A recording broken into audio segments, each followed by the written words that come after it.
नमस्कार दोस्तों, मैं हूँ राज और आप देख रहे हैं हाईवे 33। दोस्तों, आज की कहानी सुशील जी की है। सुशील जी प्रयागराज के रहने वाले। अब उनका जो परिवार था, अब पूरा तरह से प्रयागराज जिले में रहता था।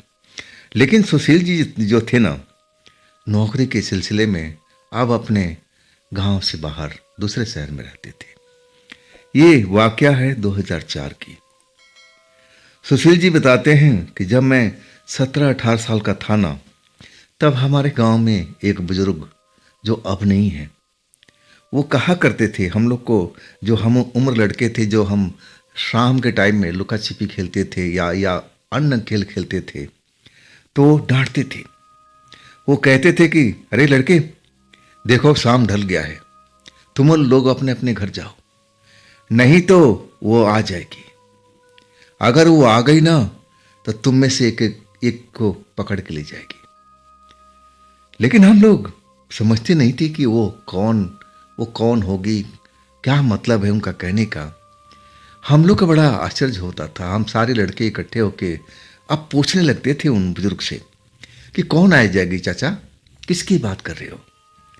और तब एक छोटी सी कहानी सुनाते थे कि देखो, मैं भी तुम्हारे उम्र का था, मैं भी किसी से डरता उड़ता नहीं था। मैं अब अपने आप को एक तरह से मैं नौजवान और खूब जोरदार ताकत का मानता था। ऐसा था ही भी मैं पहले।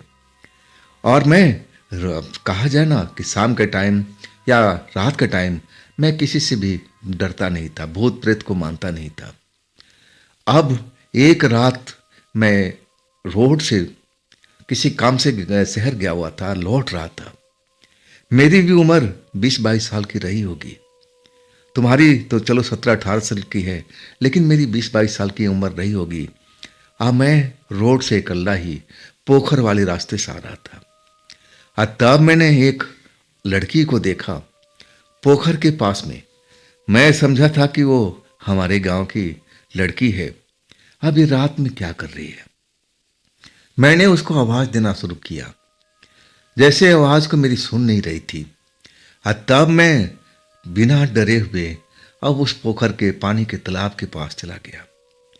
अब मैं उस लड़की को आवाज दे रहा, तुम यहाँ पर क्या कर रही हो, तुम्हें तो गांव में होना चाहिए, अपने घर में होना चाहिए। और तब वो लड़की उठ के खड़ी हुई और हमारी तरफ मुड़ी। अब वो पूनम की रात थी, आसमान में चांद खिला हुआ था। जब मैं चांद की रोशनी में देखा ना, तो मैं देख करके हैरान रह गया था कि वो हमारे गांव की लड़की नहीं थी। और उसके चेहरे पर एक मुस्कान दौड़ रही थी।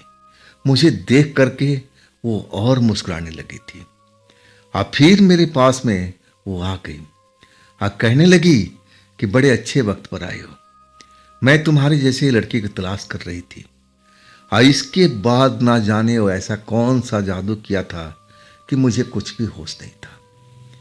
जब मुझे होश आया ना, तो मैं तालाब के किनारे अपने आप को पाया था। सुबह में जब मैं उठा, तो मुझे लग रहा था कि मैं कोई भयानक सपना देखा हूं।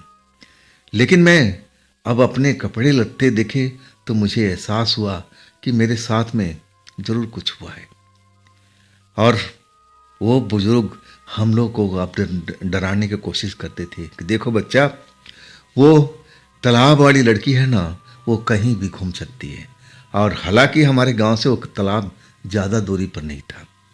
अब वो जो शख्स थे ना, बुजुर्ग, जो अब इस दुनिया में नहीं थे, अब वो हमें उस वक्त में डराया करते थे कि देखो, तुम लोग को अब रात के टाइम में बाहर खेलना नहीं चाहिए, जाओ अपने घर में अपने माता पिता के पास जाओ। लेकिन हम लोग कहाँ रुकते थे। बचपना था, खेल कूद तो ही हमारी अब जिंदगी थी, मौज थी। पढ़ाई के साथ साथ में खेल कूद भी हम लोग के लिए जरूरी था। हम उनकी कहना मानते नहीं थे। लेकिन जब भी वो हमें देखते थे ना, बस वही कहानी सुनाया करते थे ताकि हम लोग डर जाए। हम लोग तो जैसे जैसे बड़ा होते गए ना, वो अब लगने लगा कि वो हम लोग के साथ में मजाक करते हैं, डराने की कोशिश करते हैं ताकि हम लोग देर रात तक बाहर घूम ना सके, अब खेल कूद ना कर सके। लेकिन असल में जो वो बता रहे थे ना, वो मेरे साथ ही अब बीतने वाला था।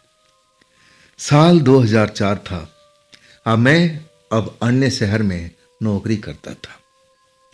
4 महीने 6 महीने में मैं अपना घर लौटता था। मेरा घर खुशहाल परिवार था, खेती बाड़ी थी और किसी चीज़ की कमी नहीं थी। मेरी उम्र तब तक मेरी 22 साल की हो गई थी। मैं अब एक जानकार के पास, रिश्तेदार के पास शहर में रहता था और उन्होंने मेरी नौकरी लगवा दी थी। हालांकि मेरा परिवार मुझे भेजना नहीं चाहता था। वो कहते थे कि बस अपने काम में लगे रहो, खेत गृहस्थी है और उसमें काम करो, हमारे साथ में मेहनत करो। लेकिन मुझे खेत गृहस्थी का काम पसंद आता ही नहीं था। मेरे सपने बड़ा ऊंचे ऊंचे थे। मैं काबिल इंसान बनना चाहता था। अपनी पहचान मैं खुद अब पैदा करना चाहता था कि लोग बाग मुझे पहचानें। और मैं लालच में, अब एक तरह से नौकरी की लालच में शहर चला गया था। और नौकरी मुझे मिल भी गई थी, अच्छी नौकरी थी। अब मैं करीब 4 महीने 5 महीने में 6 महीने में एक बार घर अपना लौटता था। और जब भी लौटता था ना, तो मेरे पिता जो थे ना, इंग्लिश दारू के बड़ा शौकीन थे। अब मैं उनके लिए दारू की बोतल लाता था, परिवार के लिए अब मिठाइयाँ लाता था, कुछ उपहार लाता था। सारे परिवार के हमारे लोग खुश हो जाते थे और उनकी खुशी देख करके बहुत मुझे अच्छा लगता था। और सबसे बड़ी खुशी तो हमारे पिता की थी। अंग्रेजी दारू देख करके आप तो जैसे उछल पड़ते थे, अरे वाह बेटा, मेरे लिए अब इतना महंगा दारू लेके आया, खुश हो जाते थे। अब मैं आता हूँ उस घटना के ऊपर में। जब मैं शहर से निकला था ना, तो शनिवार की रात थी और वो 3-4 घंटे का सफ़र था हमारा। बस के द्वारा या ट्रेन के द्वारा थोड़ा कम वक्त लगता था। लेकिन जब मैं स्टेशन पहुंचा तो ट्रेन निकल चुकी थी। अब उसके बाद 4 घंटे के बाद में ट्रेन थी। अब मैंने सोचा कि 4 घंटा कौन अब स्टेशन पे इंतज़ार करेगा, चलो बस से ट्राई मारते हैं। जब मैं रोड पर आया बस पकड़ने के लिए, तो बस भी अब कोई मिल नहीं रही थी। अब आसपास जो छोटी मोटी दुकानें थी, मैं उनसे पूछना चाहा कि भाई बस अपने गांव का बताया। तब वो कहने लगे भाई उस बस का कोई भरोसा नहीं है, अब एक ही बस है, कभी वक्त पर आ जाती है, कभी कभी तो नहीं भी आती। अगर सवारी पूरा नहीं हुआ तो कैंसिल कर देते हैं। अब वो अगस्त का महीना था, गर्मी भरा और एकदम चिपचिपा मौसम था। बरसात भी अब लग रहा था कि अब कुछ देर में हो जाएगी, लेकिन अभी एक बूंद भी बरसात का गिरा नहीं था। अब मैं तो बस का इंतजार कर रहा था और तब तक देर होता गया। आखिरकार 9 बज गया था रात का। 9 बजे अब मुझे लगा कि शायद अब ये दुकानदार सही कह रहे हैं, शायद वो बस आना होता ना तो कभी का आ जाता। अब मैं क्या करूं, कुछ समझ में नहीं आ रहा था। और तब मैं एक दुकानदार से मिला। कहने लगा कि भाई और कोई रास्ता नहीं है, और कोई साधन अगर कुछ मिल जाए तो मैं अपने गांव निकल जाता। तब वो कहने लगा कि अरे बाबू, ट्रक को रोक कर देखो, हाथ दो। ट्रक वाले कई बार रोक देते हैं, कुछ पैसे दोगे ना तो लालच में आ जाते हैं और तुम्हें जहां कहोगे वहां उतार देंगे। अब मैं फर्स्ट टाइम अब किसी ट्रक में बैठने जा रहा था।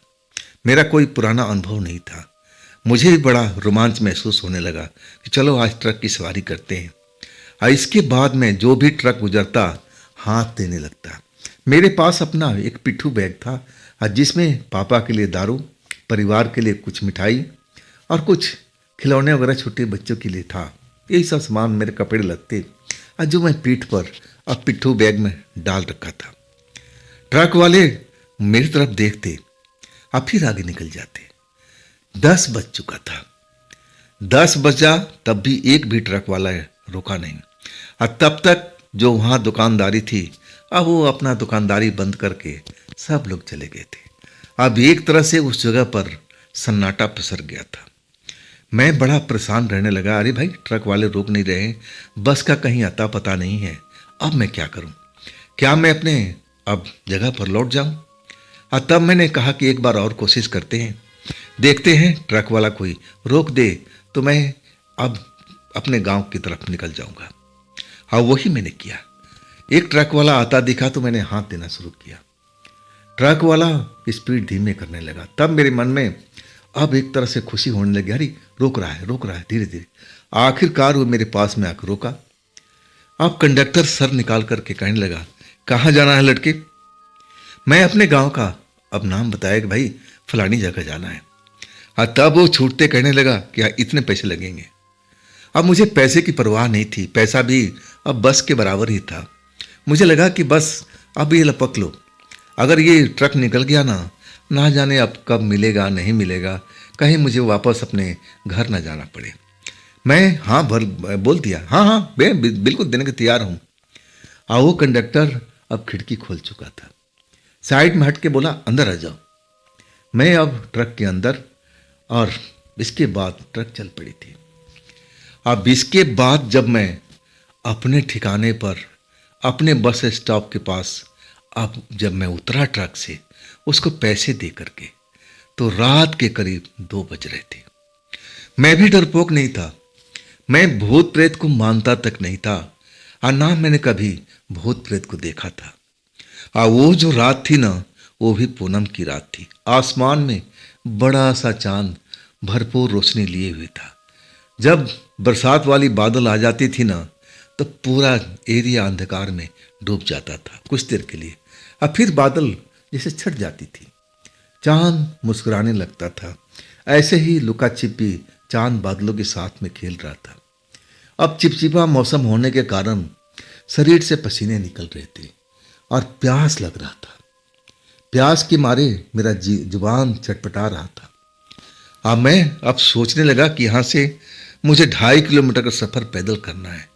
अब बिल्कुल निर्जन इलाका है, कहीं पर कोई बस्ती नहीं है।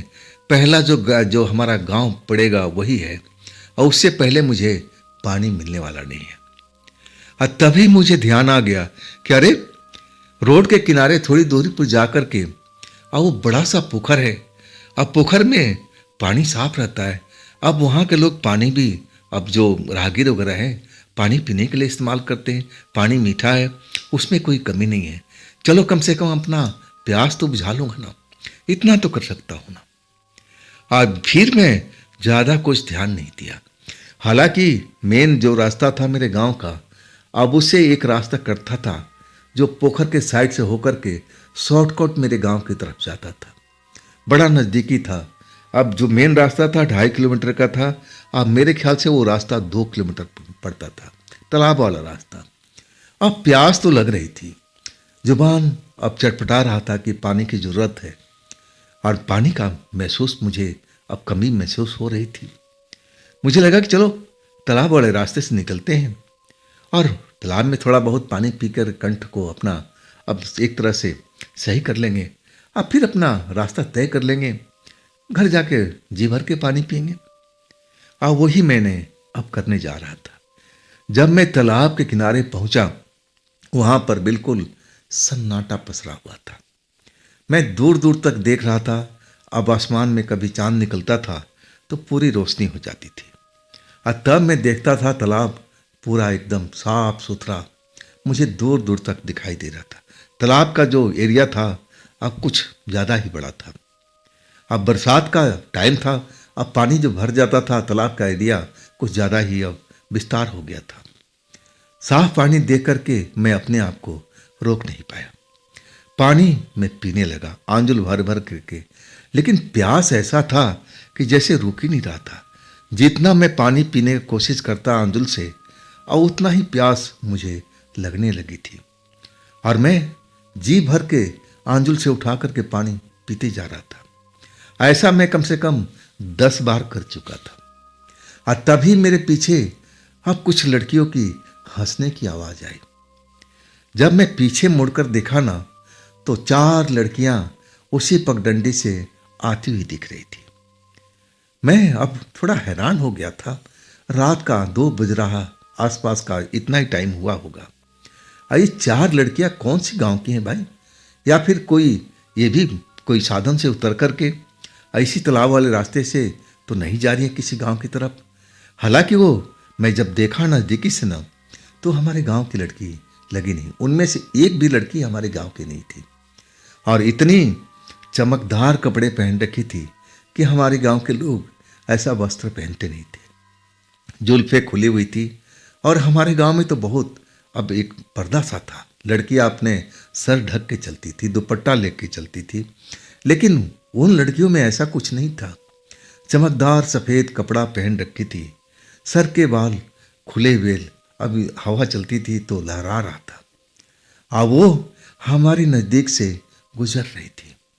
मैं अभी तालाब के नीचे था। अब वहाँ से जो रोड था ना, थोड़ा ऊपर के हिस्से में था। वो लड़कियाँ शायद मुझे देख नहीं पाई थी, लेकिन मैं उनका पूरा नज़ारा ले चुका था।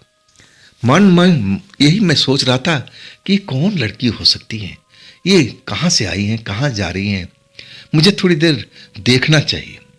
मैं तालाब के किनारे में ही एक तरह से छिपा रहा। उनकी गतिविधि को मैं देख रहा था। वो लड़की आगे आगे तालाब के किनारे अब जाते जाते रास्ते पर आई। एक बड़ा सा वहाँ पर पाकड़ का पेड़ था, बहुत ही पुराना। वो मुझे लगता था कि सैकड़ों साल पुराना पेड़ हुआ होगा। उसकी अब जो ऊंचाई थी भी काफ़ी थी। वो चारों लड़कियां उस पेड़ के पास पहुंच गई थी। कुछ ही पल हुआ कि मुझे वहां ढोलक बजने की आवाज सुनाई देने लगी। जैसे जैसे ढोलक बज रहा था ना, मेरे मन के अंदर में रोमांच बढ़ता जा रहा था। हालांकि मैं कभी किसी के शादी ब्याह में डांस भी नहीं किया था, लेकिन उस ढोलक में ना जाने ऐसा क्या जादू था जो मेरे कानों में पड़ा ना, तो मेरा तो मन नाचने का हो रहा था कि मैं उस ढोलक की ताल पर मैं भी थिरकूं, मैं भी डांस करूं। ऐसा ही मेरे मन में अब चल रहा था। ना चाहते हुए भी मैं उस पाकड़ की तरफ चलने लगा, उस पेड़ की तरफ चलने लगा। आखिरकार मैं उस पेड़ के पास पहुंचा ना। अभी दूरी ज़्यादा थी, लेकिन नजर आ रहा था। अब आसमान में चांद, पूनम की रात थी और मुझे साफ दिखाई दे रहा था। ढोलक कौन बजा रहा था मुझे तो वो नहीं दिखा, लेकिन ढोलक के ताल पर वो चारों लड़कियां नृत्य कर रही थी, बड़ा गजब की डांस कर रही थी। अब मैं भी अपने आप को रोक नहीं पा रहा था। जैसे लग रहा था कि वो ढोलक की आवाज मुझे खींच रही है, मुझे उस जगह पर लेके जा रही है। मैं जाना नहीं चाहता, लेकिन ना जाने ऐसा कौन सा जादू उस ढोलक के अब आवाज में था जो मुझे वापस उस तरफ खींच के लेके जा रहा था। मैं अपना कदम को रोक नहीं पा रहा था। जब मैं वहां पहुंचा ना, तो लड़कियां डांस कर रही थी, अपने आप में मगन थी। ढोलक की आवाज कहां से आ रही थी, मैं चारों तरफ देख रहा था, लेकिन मुझे ढोलक वाला दिखाई नहीं दिया। अब ढोलक तेज बज रहा था। मेरा तो मन नाचने को कर रहा था कि बस मैं नाचता रहूं। मैं अपना बैग उतार करके अब पिट्ठू बैग जो था जमीन पर रख दिया था। अब मैं उन लड़कियों से दूरी बना करके अब मैं भी थिरकने लगा था। मेरा पैर रुक नहीं रहे थे। हालांकि मैंने कभी डांस नहीं किया था। जो भी मुझे आ रहा था उसी अब ढोलक के थाप पर मैं नाच रहा था। लड़कियां चारों अलग नाच रही थी और मैं तो बस मस्त हुआ पड़ा था। ना जाने उस ढोलक में ऐसा क्या था, ढोलक कौन बजा रहा था, उसमें कौन सा जादू था। मैं नाच में मगन था। मैं अपनी ध्यान में अब एक तरह से बस यही था कि मैं नाच रहा हूं।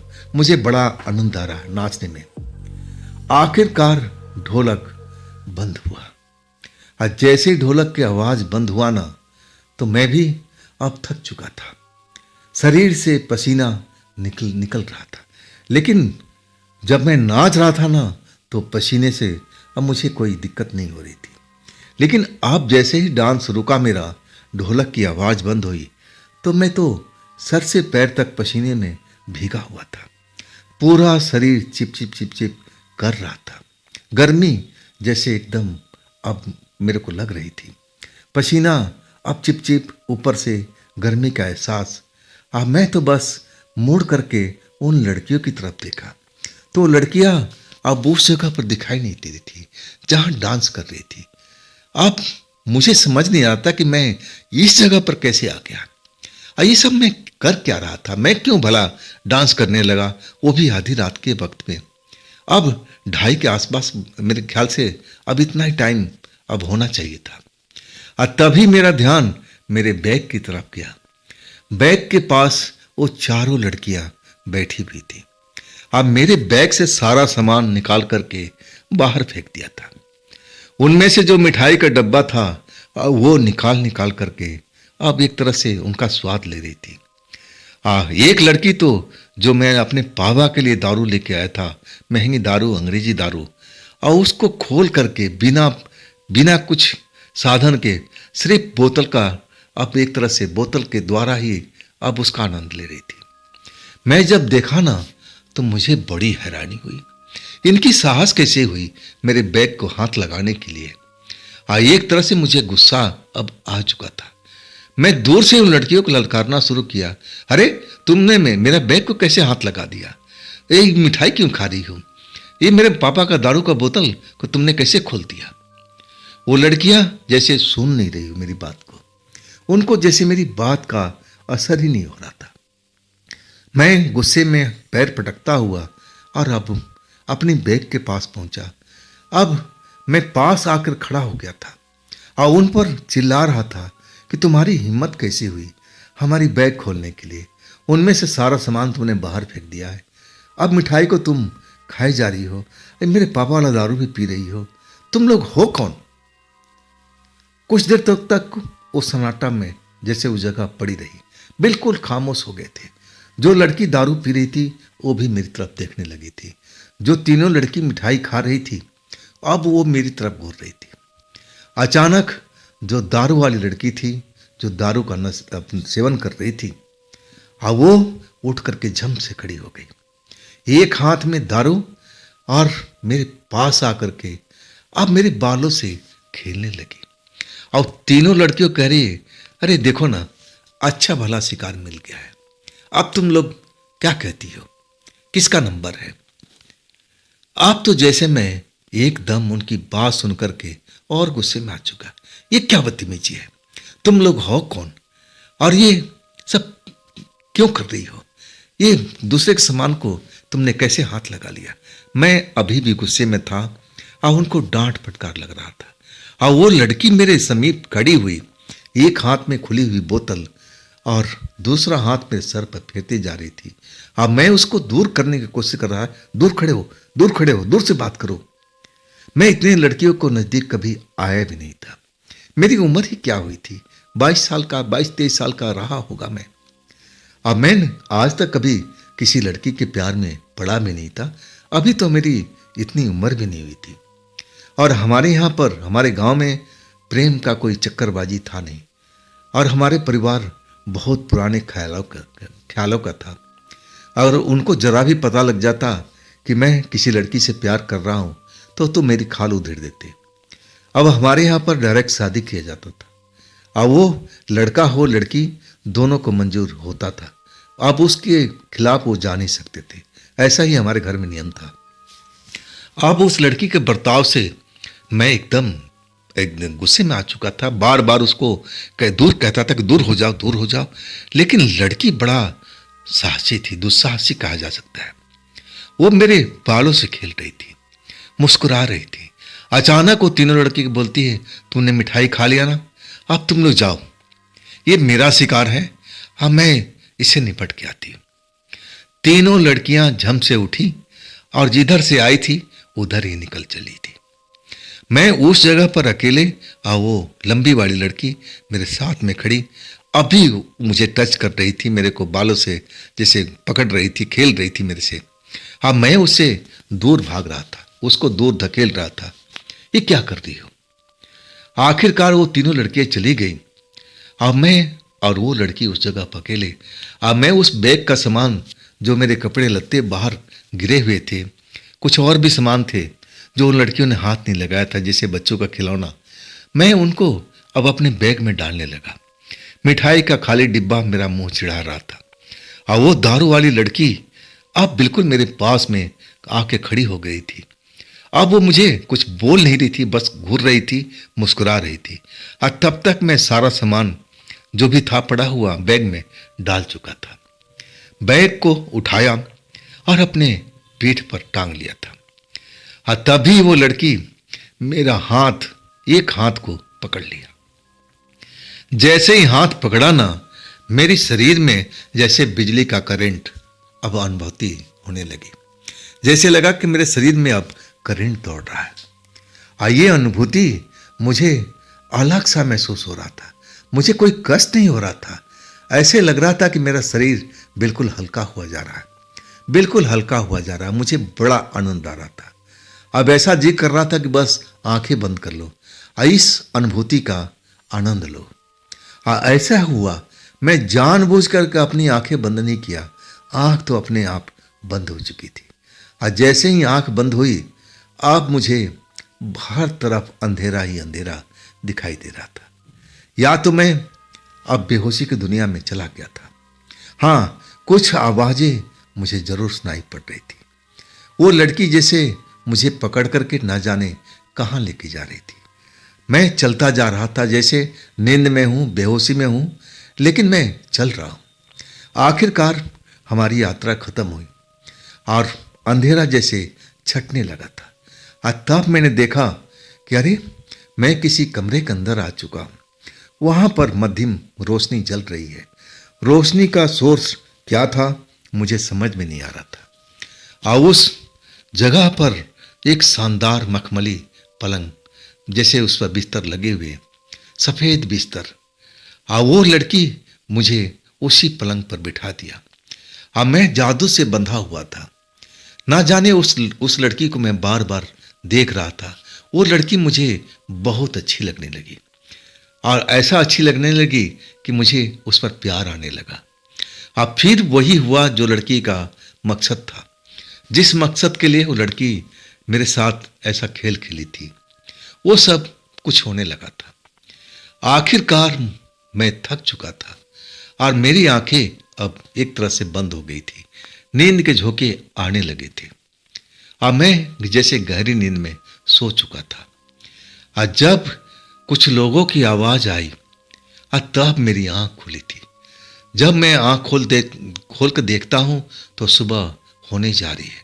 अब जो राहगीर थे ना, जो हमारे गांव से अब सड़क का रास्ता था, वो उस पर चल रहे थे। ना जाने किस राहगीर की अब मेरे ऊपर नजर पड़ चुकी थी और वो राहगीर मेरे गांव का ही था।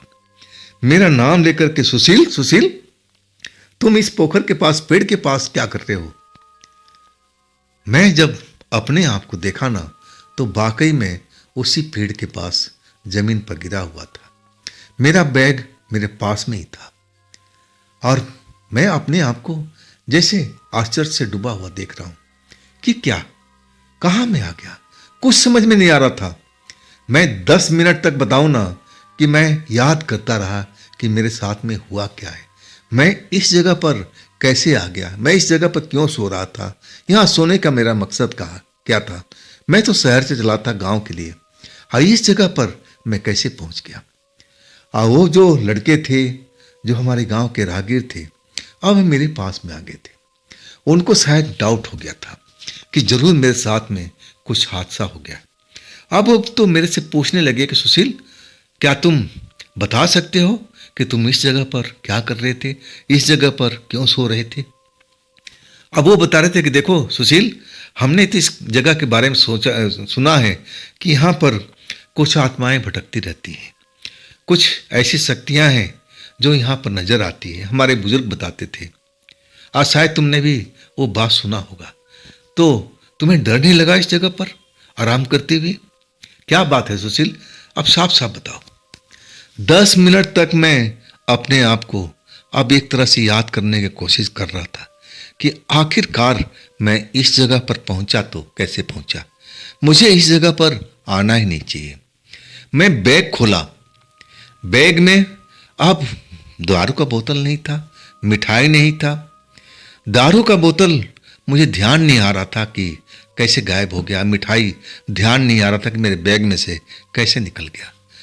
10 मिनट के बाद मुझे याद आना शुरू हुआ। मैं बहुत प्यासा था। अब प्यास बुझाने के लिए मैं तालाब के पास आया था। अब उसी समय में 4 लड़कियां मुझे आती हुई दिखाई दी, जो कि काफी सुंदर चमकीले कपड़े पहन रखी थी। खुले बाल लहरा रहे थे और वो उस पुराने पेड़ के पास पहुंची थी। और इसके बाद ढोलक की आवाज़ मुझे सुनाई देने लगा। और ढोलक की आवाज़ में ना जाने ऐसा क्या जादू था कि मैं अपने आप को रोक नहीं पाया था। मैं उस जगह पर पहुंच करके डांस करने लगा था। और इसके बाद मुझे सब कुछ याद आता चला गया। जब मुझे याद आ गया ना, तो मैं और डर चुका था। मेरे गांव के लड़के पूछ रहे थे कि सुशील, हुआ क्या मेरे दोस्त, हुआ क्या? और तब मैं आप एक एक बात बताने लगा कि देखो भाई लोग, जो हमारे बुजुर्ग लोग बताते थे ना कि इस जगह पर ऐसा खेल होता है, वो वाकई में होता है। आज मैं उसी खेल का हिस्सा बन गया था। शुक्र है कि मेरी जान बच गई है। अब जब मैं पूरी कहानी बताई ना, तो मेरे गांव वाले लड़के भी हिल चुके थे और कहने लगे, सुशील जल्दी से घर पहुंचो, हम तो शहर जा रहे हैं और हम कभी इस रास्ते से नहीं आएंगे। और इसके बाद अब मैं अपने घर पहुंच चुका था। घर वालों को भी मैं वही बात बताया।